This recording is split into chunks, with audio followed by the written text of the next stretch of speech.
Le site fortifié de Châtenois est enclos par 2 enceintes défensives, bâties au XIIIe puis au XVe siècle, en englobant l'église paroissiale.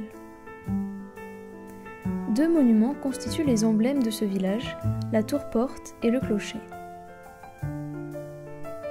Le clocher, qui date de la fin du XIIe siècle, est coiffé par une singulière toiture, garnie de 4 échauguettes, depuis le XVIe siècle.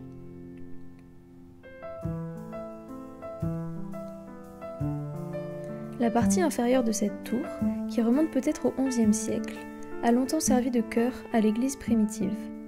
Elle est voûtée depuis le XVe siècle. Plus à l'est, la tour dite des Sorcières formait la porte extérieure de ce secteur fortifié. Elle constitue toujours l'entrée principale de ce quartier, par la rue du Château. Depuis 2008, des fouilles archéologiques ont lieu dans le jardin du presbytère au nord-est. Les recherches ont mis au jour les vestiges d'un chauffage, hypocauste, d'époque antique. Ces quelques maçonneries, qui faisaient partie d'une villa, attestent que le lieu est occupé depuis 2000 ans. La construction est encore utilisée au XIIe siècle. À cette époque, un bâtiment sur poteaux y est accolé. Utilisé pour stocker des récoltes, il est détruit par un incendie. La couche noire est constituée de charbon de bois et de graines. Après ce sinistre, la construction antique est rasée, le terrain remblayé et un cimetière installé dans le secteur. Au milieu du XIIIe siècle apparaît la première enceinte.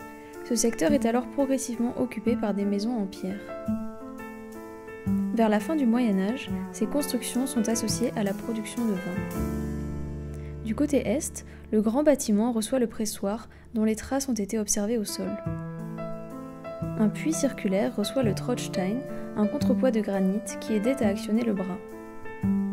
Sur le côté, une cuve placée dans une fosse ovale recevait le jus qui sortait de la presse.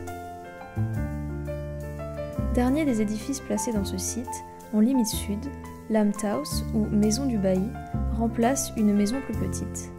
Elle devient, au XVIe siècle, un centre de collecte de la dîme, impôt payé en vin essentiellement. Sa cave est aménagée, avec une fosse d'entrée au nord, de manière à gérer les écarts de température entre intérieur et extérieur. Cette construction est incendiée au XVIIe siècle, pendant la guerre de 30 ans.